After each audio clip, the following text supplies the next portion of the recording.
எல்லாத்தையும் கௌரவிக்கும் தருணம் தான் இது.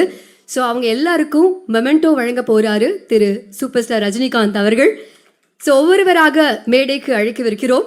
முதலில் ப்ராமினன்ஸ் விண்டோ சிஸ்டம்ஸ் 1971 தற்போது வரை ஆனந்த விகடனின் தீவிர வாசகர், வேள்பாரி தொடர் முற்று பெறும்போதே ஈரோட்டில் விழா எடுத்தவர், இலக்கிய ஆர்வலர், ப்ராமினன்ஸ் யூபிவிசி விண்டோ சிஸ்டம் நிறுவனத்தின் மேனேஜிங் டைரக்டர் திரு கே தங்கவேலு அவர்களை நினைவு பரிசு பெற்றுக்கொள்ள அன்போடு மேடைக்கு அழைக்கிறோம்.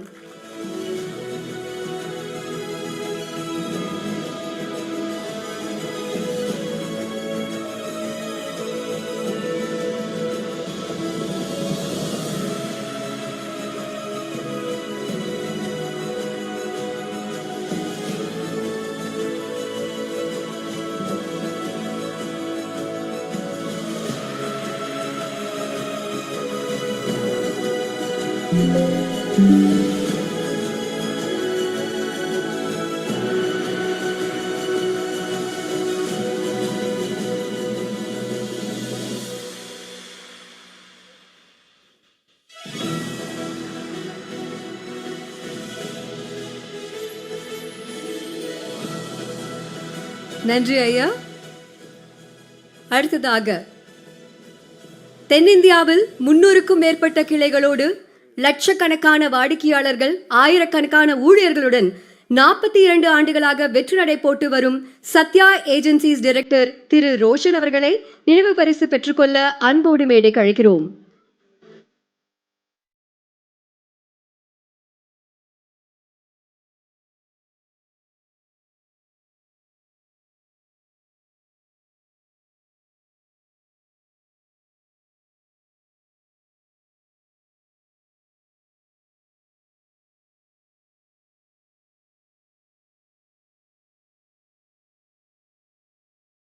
அடுத்ததாக கிங் மேக்கர்ஸ் ஐஏஎஸ் அகாடமி 1000க்கும் மேற்பட்ட ஐஏஎஸ், ஐபிஎஸ், ஐபிஎஸ், ஐஎஃப்எஸ் அதிகாரிகளை உருவாக்கி 5 லட்சம் தமிழக மாணவர்களை மத்திய மாநில போட்டித் தேர்வுகளில் பங்கேற்க வைப்பதையே லட்சியமாக கொண்ட கிங் மேக்கர்ஸ் ஐஏஎஸ் அகாடமியின் நிறுவனர், இயக்குனர் திரு சத்யஸ்ரீ பூமிநாதன் அவர்களை நினைவு பரிசு பெற்றுக்கொள்ள அன்போடு மேடைக்கு அழைக்கிறோம்.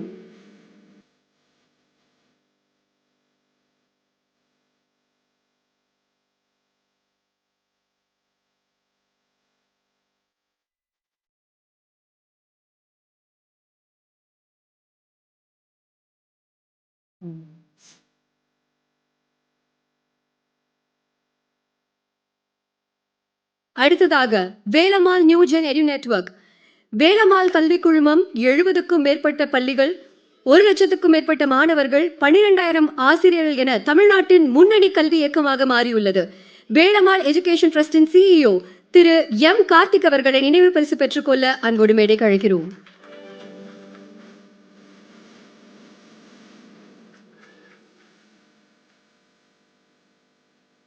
வாடிக்கையாளர்களின் நலனுக்காக பல பசுமை முயற்சிகளை முன்னெடுத்து வாடிக்கையாளர்களின் நம்பிக்கையே தங்கள் நிறுவனத்தின் வெற்றி என நம்பும் விஜிஎன் ஹோம்ஸ் பிரைவேட் லிமிடெட் நிறுவனத்தின் நிர்வாக இயக்குனர் மிஸ்டர் வி.என். தேவதாஸ் அவர்களின் மனைவி பத்மா தேவதாஸ் அவர்களை நினைவு பரிசு பெற்றுக்கொள்ள அன்போடு மேடைக்கு அழைக்கிறோம்.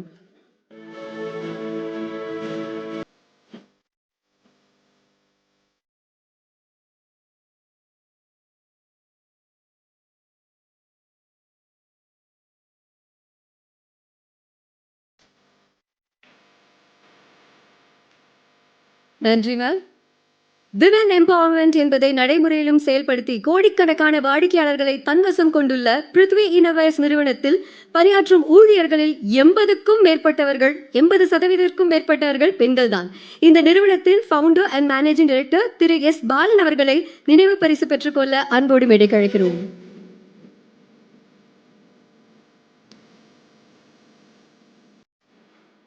நன்றி சார். அடுத்ததாக மதுரை மீனாட்சி புக் ஷாப் திரு அருணாச்சலம் அவர்கள்.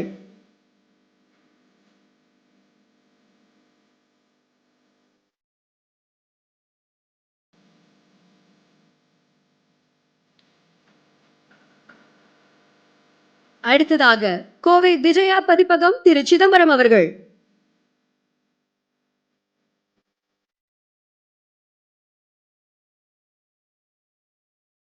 கோவை சக்சஸ் புக் செல்லர்ஸ் திரு ஸ்ரீனிவாசன் அவர்கள்.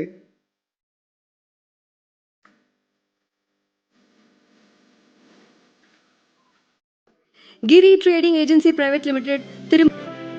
இப்பொழுது எல்லாரும் எதிர்பார்த்து கொண்டிருக்கும் வெற்றி சின்னத்தை திறந்து வைத்த, வெற்றியையே தனது சின்னமாக வைத்திருக்கிற இந்திய திரையுலகின் சூப்பர் ஸ்டார் திரு ரஜினிகாந்த் அவர்களை சிறப்புரையாற்ற அன்புடன் அழைக்கிறோம்.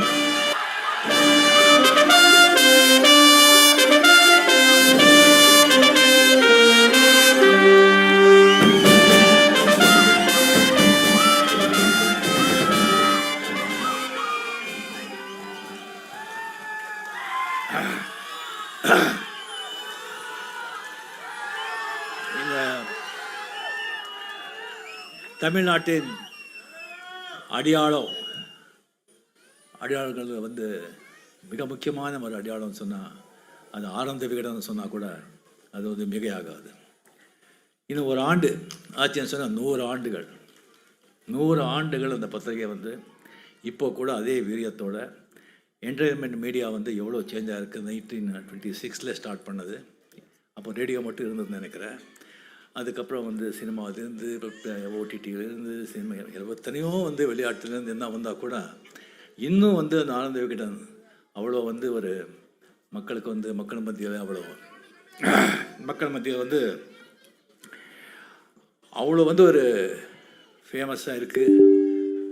இப்போது சீனிவாசன் சார் அவருக்கு வந்து எவ்வளோ வந்து நான் வந்து சீனிவாசன் சார் வந்து வந்து வேறு தொழில் பண்ணி கோடியாக சம்பாதிச்சிருக்கலாம்.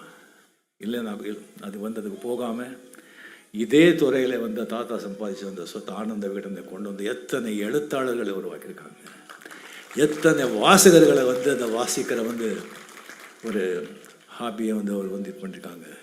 ஸோ அது வந்து மிக மிக மிக பாராட்டத்தக்கது. இது வந்து வேள்பாரி 1,00,000 பிரதிகளை போயிருக்கோன்னு சொன்னால் அது மெயின் காரணம் ஆனந்த விகடன்.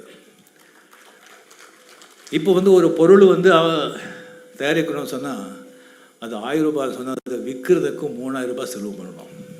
அவ்வளோ விளம்பரங்கள் பண்ணணும். ஆனால் அந்த ஆனந்த விகடனில் தொடர கதையாக வந்தால் போதும், எந்த விளம்பரமும் வேண்டாம். அப்படி போய் அது வந்து சேரும். ஸோ சீனிவாசன்களையும் உங்களுக்கு என்னுடைய அன்பு வணக்கம். தொடரணும் நம்ம இந்த ஸ்நேகம். அண்ட் இந்த விழா நாயகன் சுபாவை பற்றி நான் வந்து அப்புறம் சொல்கிறேன். ஸோ மிக அருமையாக வந்து பேசி அமர்ந்திருக்கும் கோபிநாத் அவர் எப்போவுமே வந்து அவர் பார்த்தாலே எனக்கு வந்து ரொம்ப ஆச்சரியமாக இருக்கும். அந்த நீயா நானா ஒரு நடத்துகிற வந்து அந்த நிகழ்ச்சி அது எப்படி அந்த ஆடிஷன் பண்ணுறாங்க, எப்படி அந்த சப்ஜெக்ட் எடுத்துக்கிறாங்க, அந்த பாட்டும் நானே பாவம் நானே மாதிரி எல்லா அணிலையும் இவரே இருப்பார், இவரே வக்கீல், இவரே ஜட்ஜி. அருமை. இதுக்கப்புறம் வந்து உதயச்சந்திரன் அவர்கள் IAS அவர்கள் வந்து ஃபைனான்ஸ் செக்ரட்டரியாக இருக்கார். அவர் மிகப்பெரிய பேராசிரியராக இருந்தால் எப்படி இருந்திருக்கும்னு சொல்லி நினச்சி பார்த்துட்டு இருந்தேன். என்ன ஒரு அற்புதமான ஒரு விளக்கோ, அற்புதமான பேச்சு. சிறுதி பேதம், ஆமாம், சிறுதி பேதம்லேருந்து ஆரம்பித்து தப்பு தாளங்கள், நிறைய தப்பு தாளங்கள். சரி, எல்லாம் வந்து ரொம்ப அருமையான பேச்சு. அந்த ரொம்ப அது வந்து நமக்கு வந்து அந்த ஐரன் வந்து இரும்பு வந்து இங்கே தான் இது பண்ணதுங்கிறது ரொம்ப அருமையான ஒரு இன்ஃபர்மேஷனாக இருந்தது. இது வரைக்கும் அவங்களுக்கு தெரியாது. அது வந்து 2 ஸ்டின் போட்டு ஆப்ரேஷன் ஆகி இன்னும் கூட அவர் இங்கே வந்திருக்காரு சொன்னால் அந்த பாரியை வந்து அவர் வந்து இழுத்து இங்கே உட்கார வச்சுருக்காங்க. அப்புறம் சங்கர் சார். ஸோ நம்ம வந்து 70s 80s 90s வந்து இதில் பார்த்திங்கன்னு சொன்னால் ஸ்ரீதர் சார், பாலச்சந்தர் சார் எல்லாம் விட்டால் ஒரு முக்கியமான ஒரு சினிமா வந்து அப்படியே ஒரு மாற்றி வந்து இது பண்ணதுன்னு சொன்னால் ஒன்று பாரதி ராஜா, இன்னொன்று மணிரத்னா, இன்னொன்று வந்து நம்ம சங்கர். பிரம்மாண்டம் மட்டும் இருக்காது, அதில் வந்து ஒரு நல்ல சமூக நீதி சரிவு இருக்கும், ஒரு நல்ல ஒரு தத்துவம் இருக்கும், சமூகத்துக்கு வந்து ஒரு நல்ல ஒரு ஒரு அட்வைஸ் மாதிரி ஒரு திசைங்க இருக்கும். அவர் கூட வந்து 3 படம் பண்ணது, 3 வந்து மிகப்பெரிய வெற்றி படம். இப்போ வந்து அவர் சொல்லியிருக்க முதல்ல எனக்கு தெரியும், அது வேள்பாரி வந்து அவர் தான் டைரெக்ஷனை போகிறாரு, அந்த ரைட்ஸை வாங்கி வச்சுருக்காருன்னு சொல்லிவிட்டு அது எப்போ வரும் அப்படின்னு சொல்லி எல்லாரும் மாதிரி நானும் ரொம்ப ஆர்வமாக காத்துக்கிட்டு இருக்கேன்.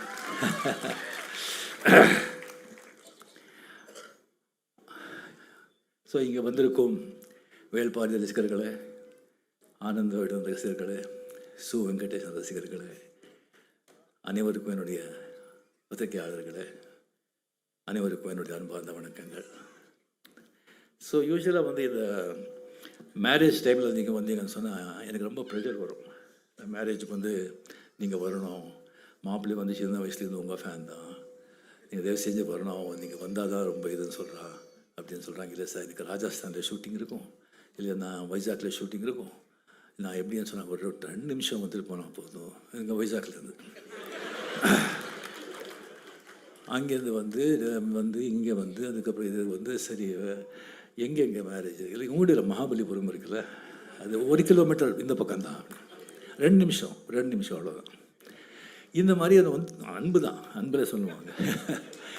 இப்படி இருக்கும்போது ஒரு வாட்டி ஒரு ஃபோன் வந்தது, சு வெங்கடேசன் ஒரு ஃபோன் பண்ணி, அதுக்கு முன்னாடியே வந்து ஒரு 2-3 வாட்டி நான் சந்திச்சிருக்கேன்.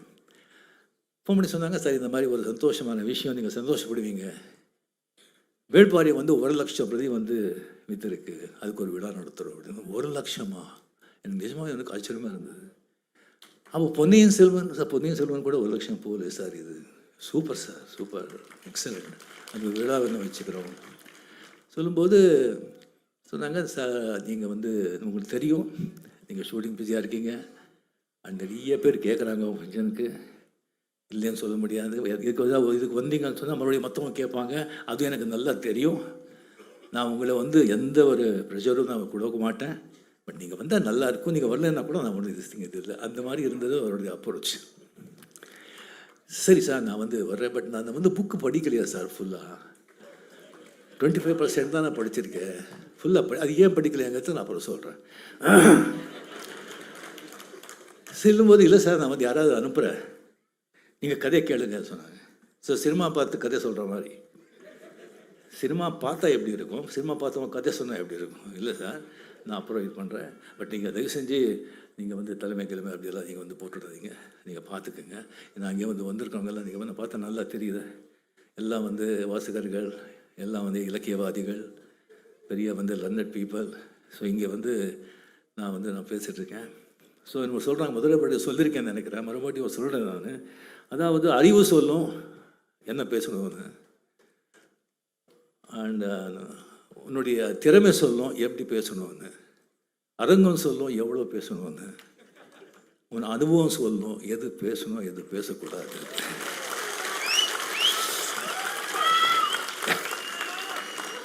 இப்போ இங்கே பார்த்தா இதே வந்து பல மாதங்கள் முன்னால் வந்து இதே கலைவாணரங்கம் இங்கேயே வந்துட்டு ஐயவா வேலு அவர்கள் வந்து கலைஞரை பற்றி ஒரு புக் எழுதுகிற வந்து ரிலீஸ் பண்ணியிருந்தாங்க, மாண்புமிகு முதலமைச்சர் கூட அவங்க இங்கே இருந்தாங்க. ஸோ அங்கே வந்து எல்லாம் வந்து எல்லாருமே ஐஏஎஸ் ஐபிஎஸ் எல்லாம் நம்ம வந்து மினிஸ்டர்ஸ் எல்லாமே வந்து வந்திருந்தாங்க. நான் வந்து அப்படியே பேசும்போது எல்லாமே நண்பர்கள் தானே, பேசும்போது இந்த மாதிரி வந்து ஓல்டு ஸ்டூடெண்ட்ஸ் எல்லாம் சமாளிக்கிறது ரொம்ப கஷ்டம், அது வந்து ரொம்ப கஷ்டம், அதெல்லாம் வந்து அது ஸ்கூலை விட்டு கிளாஸை விட்டு போக மாட்டாங்க அப்படின்னு சொல்லிவிட்டு, அதுக்கப்புறம் நான் வந்து சொன்னது இது பண்ணியிருந்தேன் நான், அப்படி இருந்தால் கூட ஓல்டுன்னு சொன்னால் அந்த எக்ஸ்பீரியன்ஸு, ஓல்டு பீப்புள் அவங்கெல்லாம் தூண்கள், அவங்கெல்லாம் ஃபவுண்டேஷன், அந்த மாதிரி எக்ஸ்பீரியன்ஸ் ஓல்டு திஸ்டிங் இல்லைன்னு சொன்னால் எந்த இயக்கமும் எந்த பாட்டையும் வந்து அவ்வளோ திஸ்டிங் தேராது, அது தூண்கள் மட்டும் இல்லை சிகரம் கூட. அந்த மாதிரி சொல்லணும் சொல்லி இது பண்ணிவிட்டு அந்த எல்லா சிரிப்பு இதில் வந்து அதை மறந்துட்டேன்.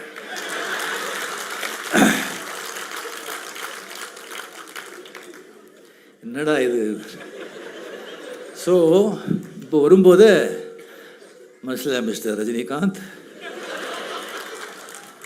எல்லாம் பாரு, இந்த மாதிரி எதுவும் மிஸ்டேக் பண்ணிடாத, ஆனந்த விகடன், ஜூனியர் விகடன், நீங்கள் பார்த்துக்கோ, எல்லாரும் ரசிகர்கள் நினச்சிடாத,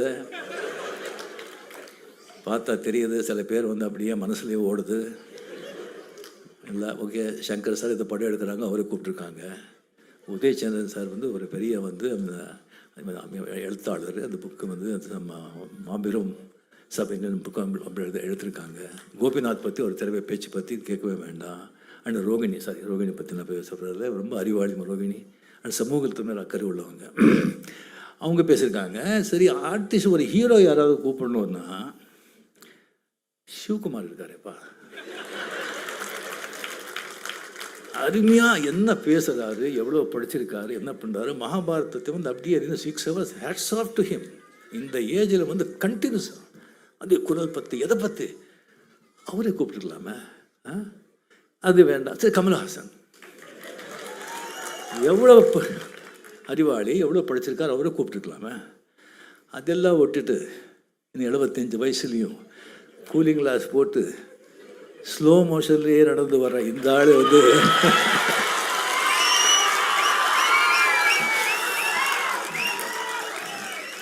கூப்பிட்டுருக்காங்களே அப்படின்னு சொல்லி யாரும் நினைப்பாங்க. ஸோ ஜாகிரதைப்பா அப்படின்னு சொல்லிட்டு சொல்லும்போது, நண்பர்களே வந்து இந்த உலகமே வந்து எழுத்து புத்தகங்கள் அதனாலே வந்து இயங்குது. கதை இல்லாமல் கதை சொல்லாத, கதை இல்லாத, கதை கேட்காத உலகத்தில் எந்த நாடும் இல்லை, எந்த ஊரும் இல்லை. அது நம்ம நாட்டில் ஒரு தெருவுக்கும் ஒரு கதை இருக்கும். இங்கே இத்தனை பேர் இருக்குங்க, ஒவ்வொருத்தருக்கும் ஒரு கதையாக இருக்கும். What is history? His story is history.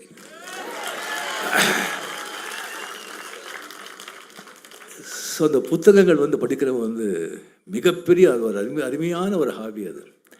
அந்த புத்தகம் வாசிக்கிற அந்த ஹாபி, அந்த பழக்கவழக்கங்கள் இந்த புத்தகம் பக்கத்துலேயே இருக்கும். அப்போ நீ எடுத்து சும்மா திறந்து பாரு, உனக்கு பல விஷயங்கள் சொல்லுவேன், பல பேர் அறிமுகப்படுத்துகிற, உன்னை சிந்திக்க வைக்கிற, சிரிக்க வைக்கிற, பொழுதுபோக்குற அப்படின்னு சொல்லுவது. ஸோ அந்த புத்தகம் வந்து எனக்கு வந்து ராமகிருஷ்ண ஆசிரமத்தில் படிக்கும்போது அங்கே வந்து சண்டே வந்துட்டு 1 hour புக்கை படித்து தான் ஆகணும். படித்தது என்னன்னு சொல்லணும். அப்போ வந்து அந்த பழக்கம். அதுக்கப்புறம் அம்புலி மாமாலேருந்து சரி துப்பறியும் கதைகள்லேருந்து பெரிய பெரிய நாவலிஸ்ட்டு, அந்த கழுத்தில் பெரிய பெரிய நாவலிஸ்ட் இருக்காங்க. அதில் வந்து மிக சிறந்த நாவலிஸ்ட்டு வந்து 3-4 பேர் தமிழியன்ஸ். மாஸ்தி வெங்கடேஷ் ஐயங்கார், கேவி ஐயர், ஜிபி ராஜரத்னம், கைலாசம் எல்லாம் மிகப்பெரிய எழுத்தாளர்கள் அங்கெல்லாம். ஸோ அதில் வந்துட்டு எஸ்எல் பைரப்பா அப்படின்னு சொல்லியிருக்காரு, ஒரு அருமையான அது வந்து ஒரு பர்வான்னு சொல்லி ஒரு நாவல் எழுதியிருக்காரு. 36 லாங்குவேஜில் வந்து அது டிரான்ஸ்லேட்டாக இருக்குது, ஜப்பான் சைனீஸ்லேருந்து. அதாவது மகாபாரதம் வந்து 200 வருஷத்துக்கு முன்னால் நடந்திருந்தால் எப்படி இருந்திருக்கும், சரித்திரம் மாதிரி, புராணம் மாதிரி இல்லை, அது எல்லாத்துலையும் இருக்குது. அருமையான புஸ்தகம். ஸோ இன்னும் நிறைய இருக்குது. அந்த மாதிரி வந்து படிச்சுட்டு தமிழ்நாட்டுக்கு வந்த பிறகு கேவி சார் தமிழ் படிக்கணும்னு சொன்னால் தமிழ் கற்றுக்கணும்ப்பான்னு சொல்லிட்டு அதுக்காக வந்து ஜாவர் சீதாராமன் எழுதுனா உடல் பொருளாவது ஆனந்தி. ஸோ ஒரு மர்மமான புக்கு. அதுலேருந்து ஆரம்பித்து அதுக்கப்புறம் ஜானகிராமன், பாரதசாரதி, சிவசங்கரி, இந்துமதியிலேருந்து ராஜேஷ்குமார்லேருந்து அண்டு நம்ம ஜெயகாந்தன்லேருந்து பல புத்தகங்கள். ஜெயகாந்தன் வந்து ரொம்ப பிடிச்ச ஒரு நாவலிஸ்ட்டு. ஏன்னா அவருடைய கேரக்டர்ஸ் அவர் எடுத்துக்கிற அந்த சப்ஜெக்ட் எனக்கு ரொம்ப பிடிக்கும். ஒரு குப்பத்தை பற்றி ஒரு கதை எழுதுனாங்கன்னு சொன்னால் அந்த குப்பத்தை ஒரு வர்ணிக்கிற விதம், அந்த கேரக்டர் பேசுகிற விதம் பார்த்தா இவர் வந்து குப்பத்திலேயே பிறந்து வளர்ந்துருப்பாரோ அப்படின்னு தோணும். ஒரு பிராமணன் பற்றி ஒரு கதை தேசம் எழுதுனாங்கன்னு சொன்னால் இவர் அக்ரஹத்தில் வந்து பிறந்திருப்பாரோ அப்படின்னு தோணும். யாருக்காக அழுதான் ஒரு புத்தகம் படமாகவும் வந்தது. அந்த புத்தகம் நான் படித்தேன்.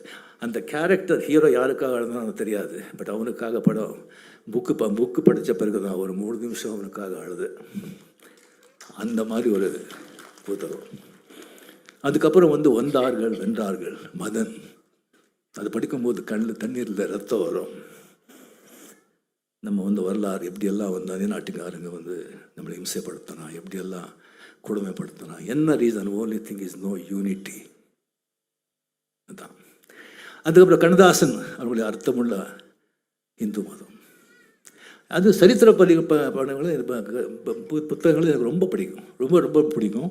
அதில் ஷாண்டிலியன், கடல் புறா, யவனராணி, இந்த கடல் புறா. ஷாண்டிலியன் மாதிரி ஒரு ஹீரோயிசம் வீரரசம் யாரும் இது வரைக்கும் பண்ணதே கிடையாது. அட் த சேம் டைம் சிங்கார ரசம் கூட.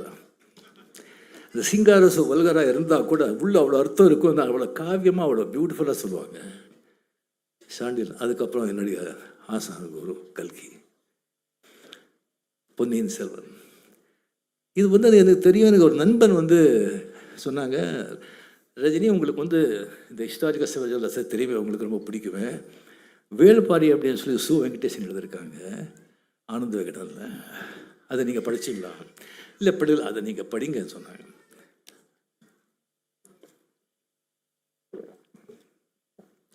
சரி, அதை படித்து அப்படியே திருப்பி பார்த்தேன். புக்கு பார்த்தா hats off Maniam Selvan sir. என்ன ஓவியன் பா, ஒன்று பார்த்தா அவ்வளோ ஒரு அந்த மாதிரி எவ்வளோ புகழ்ந்தாலும் அது தப்பு கம்மி தான்.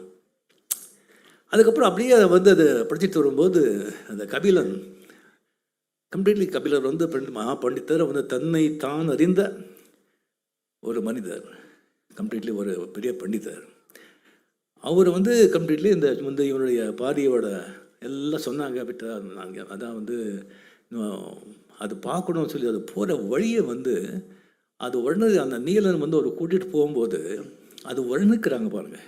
எப்பவுமே வந்து கதாசிரியர் எங்கே வந்து நிற்கிறா அப்படின்னா, அவன் எடுத்துகிற களம் நம்ம நம்ம சினிமாவில் சொல்கிறோம்னா பேக்ட்ராப், எடுத்த களம் வந்து நீ எப்படி விவரிக்கிற, எப்படி வர்ணிக்கிற அப்படின்னு சொல்லி கரெக்டாக பண்ணால் வாசகரை வந்து உன்னுடைய பிரபஞ்சத்தில் அதை வந்து உட்கார வச்சுட்டிங்கன்னு சொன்னால், நல்ல கேரக்டர்ஸுக்கு உருவாகிட்டோன்னு சொன்னால் அவங்களே கொண்டு போடுவாங்க. அது வந்து அந்த கபிலர் வந்து அந்த நீலன்கிட்ட வந்து அந்த வேள்பாரி பற்றி வந்து பேசுகிறது. நான் முதல்ல நினச்சேன் அந்த வேள்பாரி அப்படின்னு சொன்னால் வந்து ஆக்சுவலி இந்த முல்லைக்கு தேர் கொடுத்த வேள்பாரி தானே அப்படின்னு நினச்சி, இல்லைப்பா இது வீரதீரை சொல்லும்போது எனக்கு ஆச்சரியமாக இருந்தது. சாரி, படிக்க படிக்க படிக்க படிக்க அவங்க வந்து அந்த யூஸ் பண்ணுற வார்த்தைகள், ஈவன் அந்த வள்ளி முருகன் அந்த மரம் ஜஸ்ட் அப்படியே இருக்குது. நெக்ஸ்டே பார்த்தா டச் பண்ணி நெக்ஸ்டே பார்த்தா அந்த பூக்கள் என்ன ஒரு இமேஜினேஷன், சங்கர் சொல்கிற மாதிரி அப்படியே நம்ம வந்து ஒரு சொல்லிகிட்டே திஸ் திங் அது போகலாம். அதே மாதிரி அந்த இன்ட்ரொடக்ஷன், அதுக்கப்புறம் வந்து கம்ப்ளீட் அந்த மக்களோட வந்து அந்த இயற்கையோடு அவங்க சேர்ந்து அவங்க எப்படி வாழ்கிறாங்க அதெல்லாம் வந்து வர்ணிக்கும் போது அது ரொம்ப எனக்கு ரொம்ப ஆச்சரியமாக இருந்தது, ரொம்ப சந்தோஷமாக இருந்தது. இந்த மாதிரி ஒரு எழுத்து ஆஃப்டர் நம்ம கல்கிக்கு அப்புறம் அப்படின்னு. அதுக்கப்புறம் வந்துட்டு அந்த வேள்பாரி வந்து அவங்க கூட்டிகிட்டு போகிறாங்கல்ல கபிலரை. சரி, நம்ம வந்து ஒரு வரைக்கும் அது எவ்வளோ நம்ம பார்த்துருக்கோம். அது வந்து வீட்டுக்கு வந்து யாராவது வந்து முக்கியமான ஆளுங்க வந்தால் வீட்டுக்கு வாசலில் வந்து இருக்கிறோம். இல்லைன்னா முதல்ல வந்து நம்ம ஆளுங்க வந்து ராஜான்னு சொன்னால் அங்கேயே வந்து வரப்பாங்க. இல்லைன்னு சொன்னால் நம்ம அவையை வந்து பாண்டியராஜன் எப்படி வர வச்சான், ஃபுல்லாக சகல வந்து மேலே தாளங்களோடு வந்து கொண்டு போகிறான். பட் ராஜா வந்து அவனுடைய தோள் மேலே உட்கார வச்சு அப்படியே பாய்ந்து பாய்ந்து பாய்ந்து போகிற அந்த இது அருமை அருமை. அதுக்கப்புறம் அந்த கூத்து அதில் சொல்கிறது, அதுக்கப்புறம் வந்துட்டு அப்படியே வந்து அந்த வான்கோழியா அந்த கோழி, ஆமாம், அதை பிடிக்கிறதுக்கு வந்து எப்படியெல்லாம் இது பண்ணுறாங்க. அது பண்ணி அந்த பாரியோட உட்காந்து மது அருந்த சாப்பிட்றது அப்படிங்கிறத பார்த்து எனக்கே வாயில் தண்ணி ஊறிட்டு இந்த புத்தகம் நம்ம அப்படி படிக்கணும் அப்புறம் படிக்கணும்னு சொல்லி எடுத்து வச்சேன். அதுக்கு காரணம் என்னன்னா, 96 வந்து நரசிம்மராவ் ஜி அவர் பிரைம் மினிஸ்டர் ஒரு இதுக்காக அவர் வந்து மீட் பண்ணுற ஒரு சந்தர்ப்பம் கிடைத்தது 2-3 வாட்டி. அப்போ வந்து நம்ம அரசியல் தான் பண்ணணுமா வேண்டாமான்னு சொல்லி அவர் வந்து இன்சிஸ்ட் பண்ணிட்டு இருந்தாங்க. நான் வந்து ஹெசிடேட் பண்ணிட்டு இருந்தேன். அப்போ அவர் சொன்னார், பார்ப்பா எனக்கு வந்து இந்த எல்லா பாலிட்டிக்ஸே வந்து இதாகிடுச்சு. ஸோ இந்திராஜி முடிஞ்ச உடனே நான் வந்து கம்ப்ளீட்லி வந்து கண்டாலா மகாராஷ்டிரா மாநில கண்டாவில் வந்து ஒரு 3 ஏக்கர் இடம் வாங்கியிருக்கேன். ஒரு 10 மாடுங்க இருக்குது, ஒரு சமையல்காரர், ஒரு தோட்டக்காரர், ஒரு டிரைவர், அவ்வளோதான் வச்சுட்டு சரியாக ஒரு 800,000 புக்ஸுங்க. அவர் வந்து அவர் 7-8 லாங்குவேஜ் தெரியும் அவருக்கு. இங்கிலீஷு, தெலுங்கு, மராட்டி, ஹிந்தி, அவ்வளோ புத்தகங்களை வாங்கி வச்சுருக்கேன். அங்கே போயிட்டு ஃபுல்லாக அதை படிச்சுட்டு அந்த இதுலேயும் இருக்கணும்னு ஆசை எனக்கு. ஆனால் வந்து இந்த மாதிரி அரசியலில் வந்து ராஜீவ்காந்தி இதாகி நான் வந்து இப்படி ஆயிடுச்சு அப்படின்னு சொன்னாங்க. ஏன்னா அதெல்லாம் விட்டாடுச்சு. இந்த புக்கெல்லாம் எடுத்து வச்சுட்டு அப்புறம் படிக்கலாம் அப்படின்னு சொல்லி பண்ணாங்க. அது மைண்டு போயிடுச்சு எனக்கு. ஸோ 96 இப்போ நல்ல புக்கு கிடச்சா ஓய்வு எடுத்த பிறகு அது மாதிரி வந்து ஒரு இடத்துல வந்து உட்காந்து அதெல்லாம் படிக்கணும்னு ஆசை. அதுதான் வந்து அந்த புக்கு நான் படிக்கலை, எனக்கு அதை எடுத்து வச்சுருக்கேன். ஸோ கல்கியாவது நம்ம பார்க்க முடியல. ஸோ நம்ம வந்து நம்ம இந்த காலத்து கல்கியை பார்க்கலாம் அப்படின்னு சொல்லிட்டு நான் ஒரு நண்பரை சொல்லி நான் நம்ம வெங்கடேசன் சாரை வந்து சந்தித்தேன். அவர் மீட் பண்ணும்போதே அந்த ஒரு சிரிப்பு, கள்ளம் கபடம் இல்லாத ஒரு சிரிப்பு, அதெல்லாம் வந்து கம்ப்ளீட்லி அது எதையோ எவ்வளோ நீட்டாக இருக்குது, எவ்வளோ க்ளீனாக இருக்குது அப்படின்னு சிரிப்பில் தெரியுது. அகத்தின் அழகு முகத்தில் தெரியும் சொல்லுவாங்க இல்லையா? அப்படி அந்த கண்ணு எல்லாம் வந்து பார்த்திங்கன்னு சொன்னால் அப்படி நட்சத்திரம் மாதிரி மின்னுது கண்ணம். அதாவது கம்ப்ளீட்லி இன்னும் அந்த நெரிசலுக்கு இல்லை, அந்த அப்படிங்கிற வந்து அந்த எல்லாத்தையும் ரசிக்கிறாங்க. அந்த வாழ்க்கையை வந்து ஒவ்வொரு அணுவும் ஒவ்வொரு நிமிஷமும் ரசிக்கிறாங்க அப்படிங்கிறது அந்த கண்ணிலேயே தெரியுது. அப்படி அவர்கிட்ட பேசிட்டு இருக்கும்போது 100% he is there.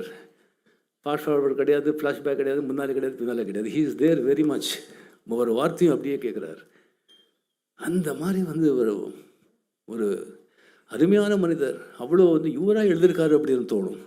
அப்போ நான் கேட்டேன், அதுக்கு எவ்வளோ கஷ்டப்பட்டுருக்காங்கன்னு சொல்லும்போது ஆச்சரியமாக இருக்குது எனக்கு. சார் அதெல்லாம் வந்து அவர் சொன்ன டைம் இதாகும், அவரை சொல்லியிருப்பாங்க நிறைய. அண்ட் அடுத்தது என்னன்னு கேட்டேன் நான். ஊமதேவன், பாண்டியனோட தம்பி ஊமதேவனா, அவன் அவ்வளோ பெரிய, ஐயோ மிகப்பெரிய இது, அது எழுதலாம்னு இருக்கேன், பட் ரொம்ப டைம் வேணும்னு சொன்னாங்க. அதுக்காக நம்ம வெயிட் பண்ணிகிட்ருக்கோம் சார். ஸோ அவளை பேசின பிறகு அது மட்டும் இல்லை, இலக்கியவாதி மிஸ்டர் இது இல்லை, அவருக்கு மட்டும் நல்ல அரசியல்வாதி கூட. நீங்கள் கம்யூனிஸ்ட் பார்ட்டியில் உங்களுக்கு தெரியும், அவங்களுக்கு வந்து ஒரு கொள்கை, சித்தாந்தம், ஒரு பைலாஸ் எல்லாம் ரொம்ப ஸ்ட்ரிக்டாக இருக்கும். அந்த மாதிரி அவங்க இது பண்ணுறாங்க. நம்ம ரங்கராஜ் சாரெல்லாம் வந்திருக்காங்க, ரங்கராஜ் சார் ரொம்ப அருமையான நண்பர். ஜோ சார் வந்து நிறைய பேர் அறிமுகப்படுத்துனாங்க. அதில் வந்து ரொம்ப முக்கியமானவர் வந்து டிகேஆர் அவர்கள், ஹைலி ரெஸ்பெக்டட் த ஃபார்மர் பார்லிமெண்டரியன்.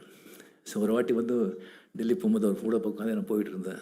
எத்தனை பார்லிமெண்டரியன் வந்து அவர்கிட்ட, பெரிய ஆளுங்க வந்து அவர்கிட்ட உட்காந்து அவருக்கு கொடுக்குற மரியாதையை பார்த்தா எனக்கு ரொம்ப சந்தோஷமாக இருந்தது, கௌரவமாக இருந்தது.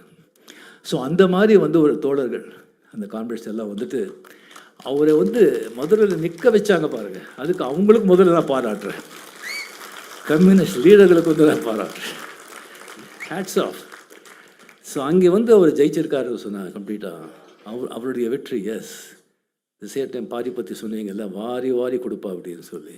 நீங்கள் பாரிக்கு எவ்வளோ பெரிய இது கொடுத்துருக்கீங்க, அதான் உங்களுக்கு எம்பியாக வாரி கொடுத்தா. எஸ், 100%. 1962 அண்ணா நிற்கிறாங்க கனெக்ஷனில், கலைஞர் நிற்கிறாங்க. அண்ணா எவ்வளோ பெரிய ஆளுமை, எவ்வளோ பெரிய மனிதர், எவ்வளோ கட்சிக்கு பெரும் தலைவர், என்ன பேச்சாளர். அவர் பேசின பிறகு கலைஞர் ஆகட்டும், நிருதியுடன் ஆகட்டும், சம்பத் ஆகட்டும், நடராஜன் ஆகட்டும், யார் பேசினா கூட, சம்பத் ஆகட்டும், யார் பேசினா கூட வந்து இதாகாது. ஒருத்தர் அந்த மாதிரி பேச்சு. அதுக்கப்புறம் அண்ணா பேசுவார், இவங்க பேசுனதெல்லாம் ஒன்றுமே இல்லை, அப்படி ஆகிடும். அவர் வந்து தோற்று போயிட்டார், கலைஞர் ஜெயிச்சார். ஏன்? பராசக்தி, மனோகரா, மந்திரி குமாரி. தமிழ் மக்கள் கலை வந்து எந்த வகையில் இருந்தாலும் அதை ரசிக்கிறதுல வந்து மன்னர்கள். அந்த கலை எங்கே இருந்தால் ஜாதி, மதம், பேதம், மொழி எல்லாம் இல்லாமல் தலைமையில தூக்கி கொண்டாடுவாங்க. Hats off. உங்கள் கால்களுக்கு தான் வணங்குறேன். சார் தொடரட்டும் உங்கள் பணி, அரசியலையும் சரி, இலக்கியத்திலும் சரி. Ananda Vikatan. Hats off. God bless. Thank you very much.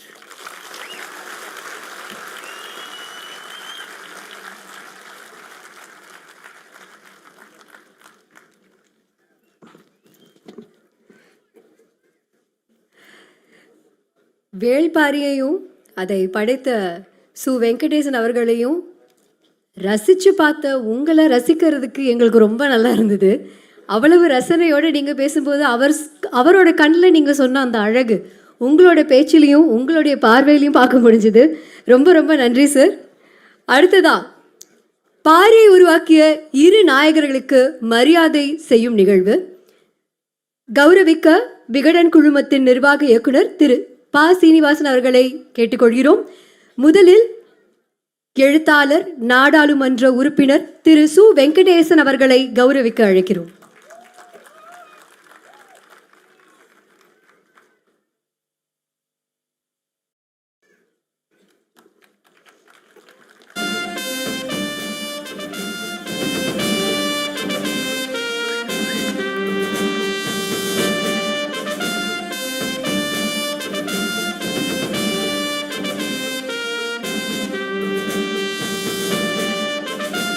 அடுத்ததாக ஓவியர் திரு மணியம் செல்வன் அவர்களை கௌரவிக்க அழைக்கிறோம்.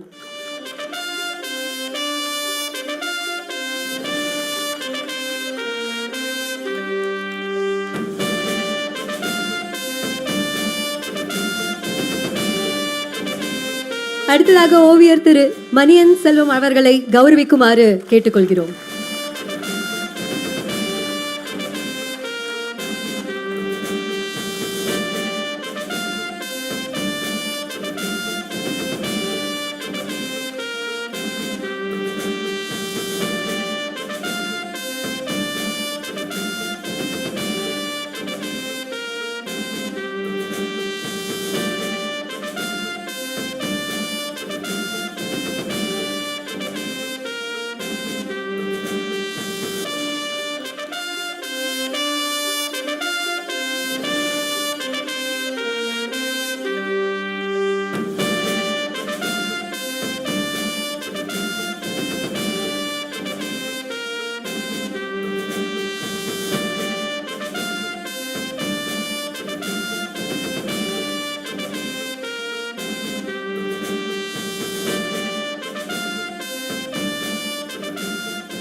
நன்றி சார்.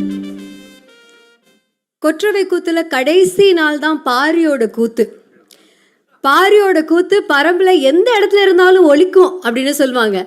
ஆனால் கொற்றவை கூத்து எதுக்காக நடத்துவாங்க அப்படின்னா, அது அவங்களுக்கு அந்த மூவேந்தர்கள் செய்த அந்த ஒரு கொடுமை, அதை தாண்டி தன்னோட குடியோட கதையை சொல்லணும் அப்படிங்கிறதுக்காக தான் கொற்றவை கூத்துல அந்த ஒளியோட அவ்வளோ விஷயங்கள் சொல்லுவாங்க. அந்த வகையில் விழாவோட கடைசியில் எப்படி அங்கே கடைசியாக பாரி வருவாரோ, அதே மாதிரி வேள்பாரியை வீரயுக நாயக வேள்பாரியாக படைத்த சு வெங்கடேசன் அவர்கள் கடைசியாக வெற்றி விழா உரை வழங்க அழைக்கிறோம்.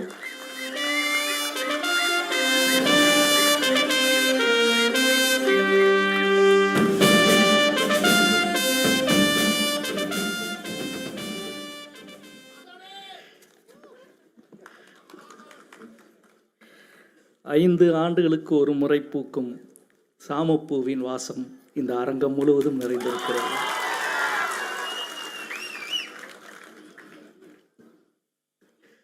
இந்த நிகழ்வில் வரவேற்புரையாற்றிய விகடன் குழுமத்தினுடைய நிர்வாக ஆசிரியர் பெருமரியாதைக்குரிய சீனிவாசன் ஐயா அவர்கள், அவர் சொன்ன ஒரு வார்த்தையில் நான் உறைந்து போய் நிற்கின்றேன். 100 ஆண்டு கால ஆனந்த விகடன் வரலாற்றில் எந்த எழுத்தாளனுக்கும் இப்படி ஒரு வார்த்தை கிடைத்திருக்காது. சூவே எங்களுக்கு கிடைத்த வரம் என்று சொன்னார்.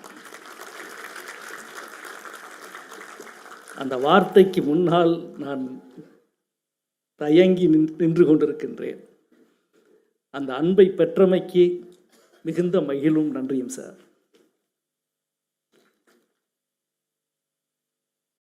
மரியாதைக்குரிய கோபிநாத் ஐயா அவர்கள் இவ்வளவு அழகாக, எவ்வளவு பதட்டத்தோடு எப்படி நான் பேசுவேன் அப்படின்னு ஆரம்பித்து மிகச்சிறப்பான வேள்பாரியை பற்றிய ஒரு உரை, அதே போல் நம்முடைய அன்பிற்குரிய தோழர் ரோஹிணி அவர்களுடைய அருமையான ஒரு உரை, நிதித்துறை செயலாளர் அன்பிற்குரிய நண்பர் தா உதயச்சந்திரன் அவருடைய செறிவு மிகுந்த ஒரு உரை. அவர் குறிப்பிட்டதைப் போல மதுரையினுடைய ஆட்சியராக இருந்த பொழுது இருந்து துவங்கிய நட்பு, நட்பென்றால் இணக்கமாக இருப்போம் என்ற அர்த்தமல்ல. இணக்கமாக இருந்தது மிக மிக குறைவான நாட்கள் தான். எதிரும் புதிருமாகத்தான், வால் சுழற்றும் வேலைதான் இருவருக்கும் எப்பொழுதும். அதே போல நம்முடைய இயக்குனர் சங்கர் சார் அவர்கள் எவ்வளவு ஒரு கனவோடு இருக்கிறார் என்பதை அவருடைய வார்த்தை வெளிப்படுத்தியது. அந்த கனவு கைகூடும், அந்த கனவின் இன்பத்தை இந்த உலகம் ருசிக்கும், அனுபவிக்கும். நிறைவாக நம்முடைய சூப்பர் ஸ்டார் அவர்கள்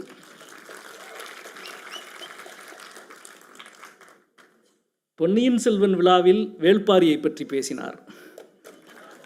நான் அரங்கத்திலே உட்கார்ந்திருந்தேன். ஆச்சரியமா இருந்தது. அவர் சொன்ன எழுத்தாளர்களின் பட்டியலை பார்த்தீங்களா? அவங்கெல்லாம் பேசியிருக்கணும், என்னை ஏன் கூப்பிட்டீங்கன்னு கேட்டார். மாஸ்தி வெங்கடாச்சலையாலேருந்து ஆரம்பிக்கிறார்.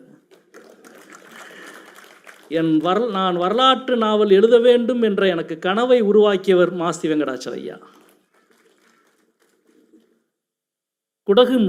குடகினுடைய கடைசி மன்னனின் கதையை அவர் எழுதிய நாவல்.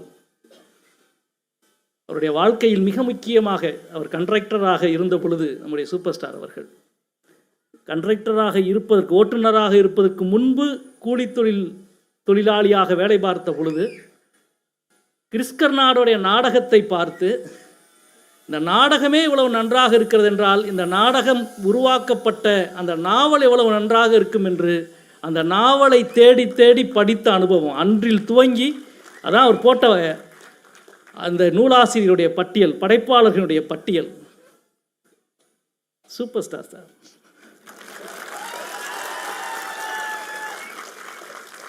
அது எல்லாத்தையும் விட ஒரே ஒரு தொலைபேசி தான் நான் அழைத்தேன். நீங்கள் வர வேண்டும் என்று நாங்கள் விரும்புகிறோம், வர வாய்ப்பில்லை என்றாலும் ஒன்றும் இது இல்லை சார் அப்படின்னு. அந்த பெரிய மனிதனுக்குரிய மனமும் குணமும் நான் வரேன் வெங்கடேசன் அப்படின்னு சொல்லிட்டு ரொம்ப ரொம்ப மகிழ்ச்சி சார், ரொம்ப மகிழ்ச்சி. நன்றி. இந்த நிகழ்விலே பங்கெடுத்திருக்கிற தலைவர்கள், நம்முடைய பெருமரியாதைக்குரிய ஓவியர் மணியம் செல்வம் சார் அவர்கள், மாசே அவர்கள், இந்த 2 ஆண்டு இந்த 5 ஆண்டு ரொம்ப நான் அவரை மிஸ் பண்ணுறேன். ஏன்னா அந்த நாவல் வந்த 2 ஆண்டும் வாரந்தோறும் முரண்படுகிற சண்டை போடுகிற ஒருவராக நாங்கள் 2 பேரும் இருந்துக்கிட்டே இருந்தோம். இவரது அவ்வளோ அழகாக இருக்கும், ஆனால் இதல்ல இந்த ஓவியம், இதல்ல இது என்று ரொம்ப ஆச்சரியமான ஒரு போட்டி நடந்து கொண்டே இருக்கும். இணையாக ஓடி வந்து மிகச் சிறப்பாக அந்த ஓவியங்களை வரைந்து இருந்த மாசே சார் அவர்கள், அதே போல் இங்கே நிறைந்திருக்கின்ற அனைத்து தலைவர்கள், ஊடகவியல் நண்பர்கள், பரம்பின் குடிகள் அனைவருக்கும் என் அன்பான வணக்கம்.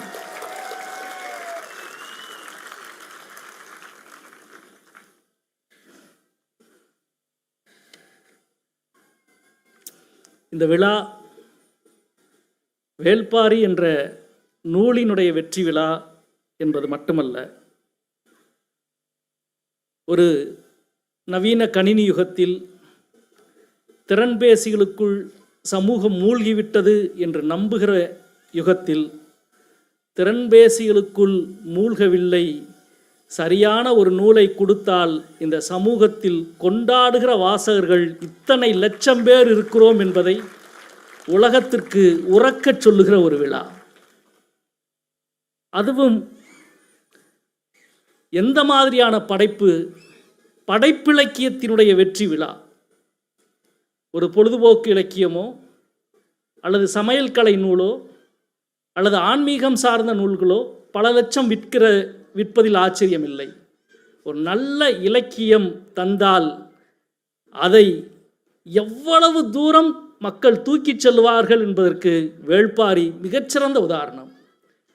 இந்த புத்தகத்தை நாங்கள் 2019ஆம் ஆண்டு ஜனவரி மாதம் வெளியிட்ட பொழுது ஆனந்த விகடன் 5-6 நகரங்களில் பெரிய விழா எடுக்க வேண்டும் என்று முடிவு செய்தோம். ஆனால் சென்னையை தவிர எங்கேயும் எந்த விழாவும் நிகழவில்லை. ஏன்னா அடுத்த மாதம் தேர்தல் வந்துருச்சு, அப்படியும் தேர்தலில் போட்டியிட்டு நாடாளுமன்ற உறுப்பினர் ஆகிட்டோம். இந்த வெளியீட்டு விழா மட்டும்தான். அதற்கு பிறகு திருச்சியில் களம் அமைப்பை சார்ந்த நண்பர்கள் ஒரு கூட்டம் நடத்தினார்கள். எந்த கூட்டமும் நடக்கவில்லை. ஆனால் 5 ஆண்டுகளில் இந்திய வாசக வரலாற்றின் சாதனையை நிகழ்த்தி இருக்கிறார்கள் வேள்பாரியினுடைய வாசகர்கள். அதே போல் எந்த இலக்கியம் பரபரப்பான துப்பறியும் நாவலா? எந்த இலக்கியம் அறம் பேசும் இலக்கியம், அறத்தை கொண்டாடுகிற இலக்கியம்? ஒரு அறம் பேசும் இலக்கியத்தை இவ்வளவு எங்கேயும் விழுமியங்களை இப்பொழுது மதிப்பவர்கள் யாரும் இல்லை, அறத்தை போற்றுபவர்கள் யாரும் இல்லை, லட்சியவாதமெல்லாம் தகர்ந்து விட்டது என்று பேசிக்கொண்டிருக்கிற சூழலில் அறம்தான் தமிழ் சமூகத்தின் ஆற்றலும் உயிரும் என்ற உலகத்திற்கு உலக்கச் சொல்லுகிற ஒரு நாவலை கொண்டாடுகிற ஒரு விழா. இந்த மொழியினுடைய வளமையில் உலகின் மிகப்பெரிய மிக பழமையான ஒரு முதுமொழி இந்த மொழி, நம்முடைய தமிழ் மொழி. இங்கே உள்ளே வந்தவுடன் ஐயா அவர்கள் கேட்டார்கள், எத்தனை மணிக்கு நிகழ்ச்சி முடியும் அப்படின்னு கேட்டாங்க. எனக்கு ஆச்சரியமாக இருந்தது. எத்தனை மணி வரை நிகழ்ச்சி நடக்கும் என்று கேட்டார். எத்தனை மணி வரை நிகழ்ச்சி நடக்கும் என்ற இந்த சொல் உண்மையிலே ரொம்ப ஆச்சரியமான ஒரு வார்த்தை. இது என்ன ஆச்சரியமான வார்த்தை என்று யோசிக்கிறீங்களா? ஒரு 25 ஆண்டுகளுக்கு முன்பு பொதிகை மலையிலே இருக்கிற காணிகள் கிராமத்திற்கு மலை மேல் இருக்கிற குடிலுக்கு போயிருந்தேன். ஒரு இளைஞனோடு காடெல்லாம் அலைந்து கொண்டிருந்த பொழுது அதோ இருக்கிறதில்ல அந்த பாறை, அதுதான் எங்கள் வரை என்று சொன்னார். எனக்கு புரியலை, என்ன சொல்கிற அப்படின்னா. அதுதான் எங்கள் வரை அப்படின்னா. இது புதிதாக கேள்விப்படாத ஒரு சொல்லா இருக்கேன். வரைனா என்ன அப்படின்னா, வரைனா எல்லை. அந்த பாறை இருக்கு இல்லையா, அதுதான் எங்கள் எல்லை, அதான் எங்கள் வரை. அது வரைக்கும் தான் எங்களால் நடந்து போக முடியும். அந்த பாறைக்கு மேலே எங்களால் போக முடியாது. அந்த வரையை தாண்டி மேலே நடந்து போகிற ஆடுகள் இருக்கு இல்லையா, அதுதான் வரையாடு என்று சொன்னார்.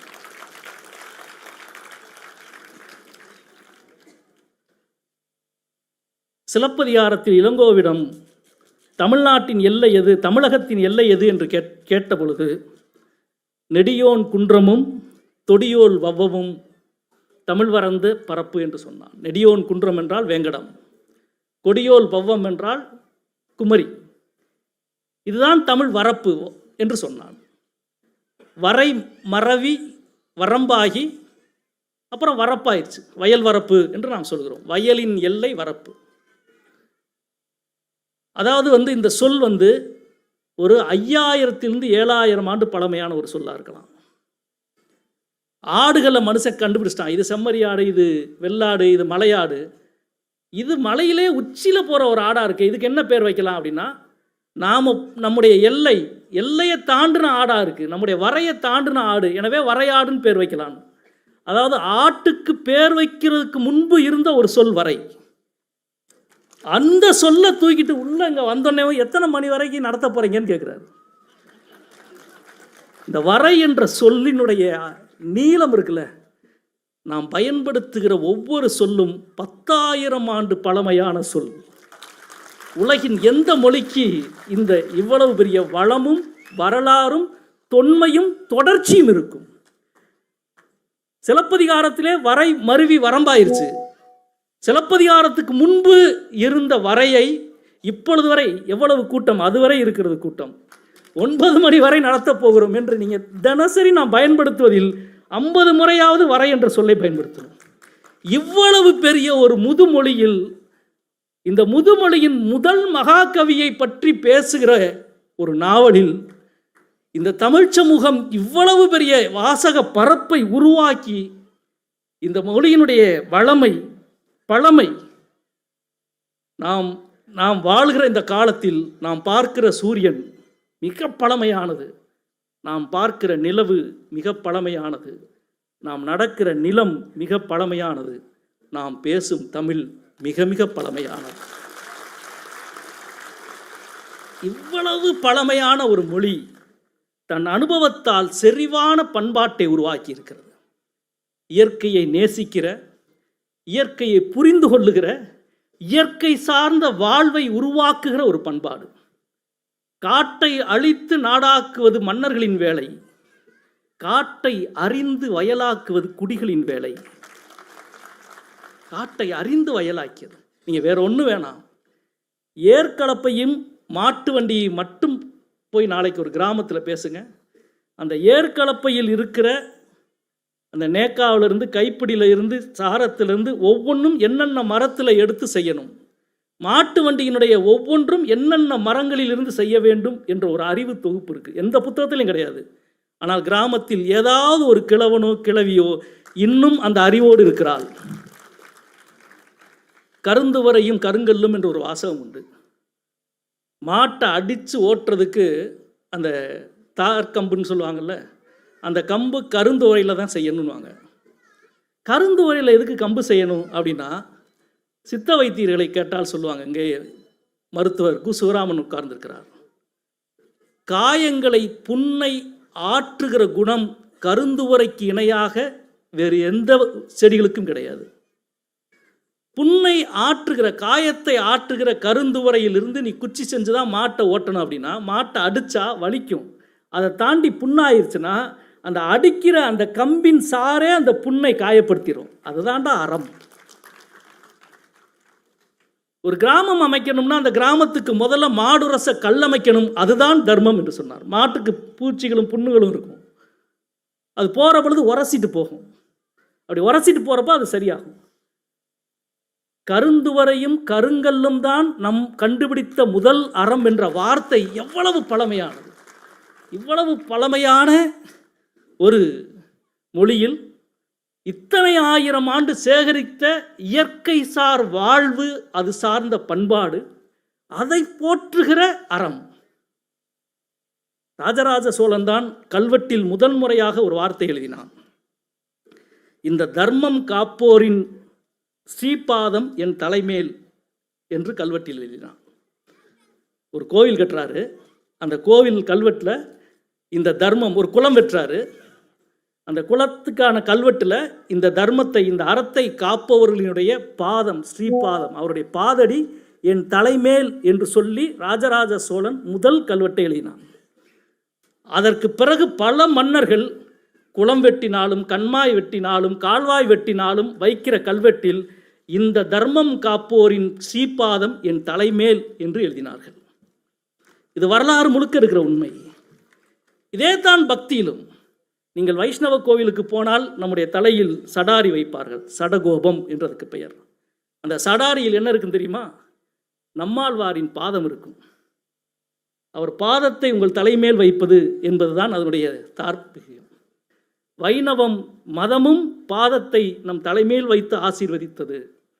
அரசகுடி பேரரசர்களும் இந்த அறத்தை நீ காப்பாற்றினால் உங்களது பாதத்தை என் தலைமேல் வைத்துக் கொள்கிறேன் என்று சொன்னது. ஆனால் 2000 ஆண்டாக எந்த கல்வெட்டும் பதியாமல், எந்த செப்பேடும் எழுதாமல், அறம் செய்கிற எல்லோரின் பாதமும் தன் தோளில் தூக்கி சுமந்த ஒரு கதாபாத்திரம், ஒரு வரலாற்று நாயகன் உண்டென்றால் அவன் வேள்பாரி என்ற வரலாற்று நாயகன். இது பாரியின் நூல் மட்டுமல்ல, அவன் பாதடியை சுமக்கிற நூல். இது ஒரு மேஜிக் மாதிரி. நான் வாரந்தோறும் 5 ஆண்டுகள் ஆகிவிட்டது இந்த நாவல் எழுதி முடித்து. இன்றைக்கும் ஒரு வாரத்துக்குள் ஒருவர் வந்து கேட்பார், சார் என் குழந்தைக்கு வேள்பாரியிலிருந்து பேர் வச்சுருக்கிறேன். ஒரு அம்மா வந்து கேட்கும், என்னுடைய குழந்தைக்கு இந்த பேர் வச்சுருக்கேன். எனக்கு அவ்வளோ குழந்தைகளை மேலே ஏற்றணும். வேள்பாரி நாவல் வெளியீட்டு விழாவின் பொழுது குழந்தைகளுக்கு பெயர் வைத்திருக்கிற பெற்றோர்களையும் குழந்தைகளையும் மேடைக்கு ஏற்றலாம் என்று அறிவிச்சுட்டோம். வீடிலிருந்து 162 பேர் அன்றைக்கு பேர் கொடுத்தாங்க. ஆனால் என்ன பிரச்சனைனா, எல்லா குழந்தைகளும் 4 மாத 5 மாத குழந்தைகள். அதுக்கு பிறகு தான் செஞ்சது, ஐயோ மேடையில் ஏற்ற வேணாம் அப்படின்னு சொல்லிட்டு அப்படியே மேடை உட்கார வச்சோம். எனக்கு தெரிந்து இப்பொழுது ஏறக்குறைய 2500 இருந்து 3000 குழந்தைகளுக்கு வேள்பாரி நாவலிலிருந்து பெயர் சூட்டப்பட்டிருக்கிறது. உலகில் வேறு எந்த ஒரு எழுத்தாளனுக்கும் அந்த வாசக சமூகம் இப்படி ஒரு கைமாறை வழங்கியிருக்குமா என்று எனக்கு தெரியாது. இது எழுத்தாளனுக்கு வழங்கப்பட்டதல்ல, வேள்பாரிக்கும் பரம்புக்கும் இயற்கையை நேசிக்கிற மனித வாழ்வுக்கும் கொடுக்கப்பட்டிருக்கிற கைமாறு. என் குழந்தைக்கு இந்த பேர் வச்சுருக்கோம் அப்படின்னு சொன்னாலே அடுத்த நிமிஷம் இன்னொருத்தவங்க வந்து, சார் ஏன் சார் தேக்கனை கொண்டீங்க அப்படின்வாங்க. இந்த தேர்தலில் நடந்தது, இந்த நாடாளுமன்ற தேர்தலில் வாக்கு எண்ணப்படுகிற அன்றைக்கு உங்களுக்கு தெரியும், வந்து தபால் வாக்குகள் தான் முதல்ல எண்ணுவாங்க. தபால் வாக்கு ஆரம்பித்த பிறகு தான் இவிஎம் மிஷின்லாம் எண்ணப்படும். நான் தபால் வாக்கு ஆரம்பிச்சுட்டு அதுக்கு பிறகு இவிஎம் மிஷின் எண்ணுகிற ஒவ்வொரு வாக்கு கூடமாக போய்கிட்டு இருக்கிறேன். போகிற பொழுது ஒரு தோழர் வேகமாக வந்து, தபால் வாக்கில் பிரச்சனை ஆயிடுச்சு, அந்த அம்மா வந்து வாக்கு எண்ணிக்கையை நிறுத்திட்டாங்க அப்படின்ட்டாங்க. வாக்கு எண்ணிக்கையை நிறுத்துகிற அளவுக்கு என்ன பிரச்சனை ஆயிடுச்சுன்ட்டு வேகமாக திரும்பி வர்றேன். அங்கே போவோன்னு சொல்லிட்டு வந்துருக்கிறப்பவும் சொல்கிறாங்க, அந்த அம்மா வந்து அந்த வேட்பாளரோட உறவினர்னு சொல்கிறாங்க அப்படின்னு ஒரு தகவல் சொல்லப்படுது. என்னடா இது அப்படின்னு யோசிக்கிட்டே போனால், அங்கே உண்மையிலே தபால் வாக்கு சிரமமானது. உங்களுக்கு தெரியும், ஒவ்வொரு வாக்கு வந்து கொஞ்சம் கோட்டுக்கு இங்கிட்டான 2 பக்கமும் ஒரே கரைச்சலாக இருக்குது. எனவே வாக்கு எண்ணிக்கை அந்த அம்மா நிறுத்தியிருக்கிறாங்க. உள்ளே போனோடனே இவங்க எங்கள் தோழர்கள் நண்பர்கள் எல்லாருக்கும் சந்தேகம். அவங்க வந்து அவனுடைய வேற ஒரு வேட்பாளருடைய உறவினர்னு சொல்கிறாங்க, ஏதோ ஒன்று பண்ண போகிறாங்கன்ட்டு. நான் உள்ளே போய் உட்காந்துனேவும் வேறு ஒன்றும் பேசிக்கல. மற்றவங்களாம் இருந்தாங்க. சார் 1/2 மணி நேரம் நிறுத்தி வச்சுருக்கோம், 1/2 மணி நேரத்துக்கு பிறகு என்றோம் அப்படின்னாங்க. சரின்ட்டு உட்காந்துருந்தேன். ஒரு நிமிஷம் அப்படி தாங்கிட்டு இப்படியே பார்த்துட்டு, பொற்சையை போய் கொண்டுட்டீங்களே சார் அப்படின்னாங்க. நான் எந்திரிச்சு வணக்கம் அப்படின்ட்டு வெளியில் வந்துட்டேன். எங்கள் நண்பர்களாம், சார் அவங்க அந்த அம்மா வந்து அவங்க உறவினர்னு சொல்கிறாங்க, வாக்கு எண்ணிக்கை வேறு நிறுத்தி வச்சுருக்குறாங்க அப்படின்னு. ஓயா பொற்சுவையை கொண்டுட்டேன்னு கேட்டுக்கிருக்கிறாங்க, வா அப்படின்ட்டு. நல்லா பாரு, இங்கிட்டு பெட்டியில் இருக்க பூரா வாக்கையும் தூக்கி நம்மளுக்கு போட்ட போகிறாங்க, அதை மட்டும் பார்த்துட்டு வா அப்படின்னு கேட்டுக்கிறேன். அதாவது வந்து அதுக்கு மேலே நம்புறதுக்கு என்ன இருக்குங்க? அதுக்கு மேலே அவங்கள சந்தேகிக்க என்ன இருக்குது இல்லையா? அதுக்கு மேலே சந்தேகிக்க ஒன்றுமே இல்லை. பொற்சுவையை கொன்னுட்டீங்களேன்னு கேட்குற ஒரு குரல், 2 அணிகளும் மோதிக்கு இருக்கிற வாக்குச்சாவடியினுடைய வாக்குச்சீட்டுக்கு நடுவில் இருந்து பொற்சுவையை கொன்னுட்டேன்னு கேட்டால் என்ன ஒரு தாகம், என்ன ஒரு அந்த கதாபாத்திரத்தின் மீதான காதல். அவங்க வந்து அழகா சொன்னாங்களே, அப்படி ஒரு கேரக்டர். இப்படி ஒரு பக்கம் ஏன் கொன்னுட்ட, ஏன் இறந்தார்கள் என்ற கேள்வி குரல் கேட்டுக்கொண்டே இருக்கிறது. ஒரு பக்கம் மீண்டும் மீண்டும் இந்த பெயர்கள் பாரியும் எவ்வியும் பொற்சுவையும் குழந்தைகளுக்கு வைக்கப்பட்டு கொண்டே இருக்கிறது. நாணயத்தின் இரு பக்கத்தை போல இறப்பவர்களை ஏற்றுக்கொள்ள மாட்டோம், ஆனால் மறைந்து விட்டதாக சொல்லுபவர்களை நினைவுபடுத்தி கொண்டே இருப்போம் என்று சொல்லுகிற ஒரு கூட்டமாக, சொல்லுகிற பெரு அன்பாக இந்த வாசக பரப்பு விரிந்திருக்கிறது. சிலை செய்வதற்கும் நிலை செய்வதற்குமான கதவு மரங்களை தேர்வு செய்கிறதுக்கு நிறைய வழி இருக்குது. அதில் ஒரு வழி வந்து அந்த மரங்களை வந்து தண்ணீரில் மிதக்க விட்டுருவாங்க. உங்களுக்கு பார்த்தா தெரியும்.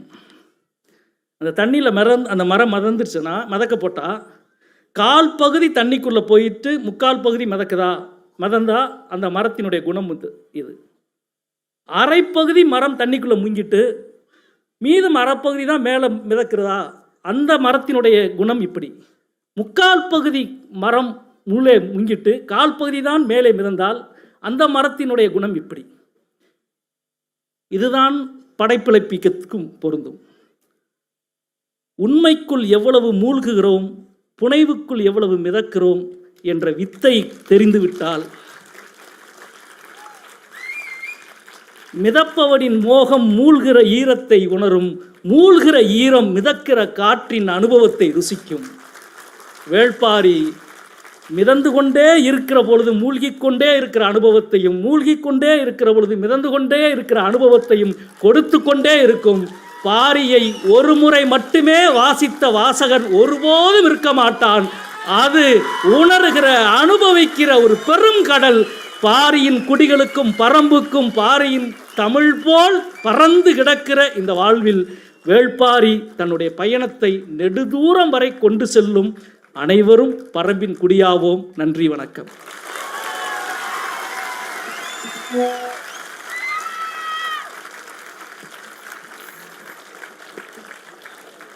வேள்பாரியை படித்தது மட்டும் இல்லாமல் இங்கே நின்று மறுபடியும் ஒவ்வொரு தடவை பாரியை பற்றி பேசும்போது எங்களுக்குள்ள ஒரு உணர்ச்சியை கொடுக்குறீங்களே சார், அதுக்கு ரொம்ப ரொம்ப நன்றி. எவ்வளவு நன்றி சொன்னாலும் கண்டிப்பாக தீராதது. விழாவின் இறுதிக்கு வந்துவிட்டோம். இந்த விழாவுக்கு வருகை தந்து சிறப்பித்த அனைத்து சிறப்பு விருந்தினர்களுக்கும் மனமார்ந்த நன்றிகள். வேள்பாரியை கொண்டாட வந்திருக்க ஒவ்வொருத்தவங்களுக்கும் மனமார்ந்த நன்றிகள். மறுபடியும் அடுத்தது 1 கோடி பிரதிகள் அப்படின்னு சொல்லியிருக்காங்க. அடுத்த 1 கோடி பிரதிகள் விற்பனையாகும் அந்த பெருவிழாவில் மறுபடியும் சந்திப்போம். நன்றி, வணக்கம்.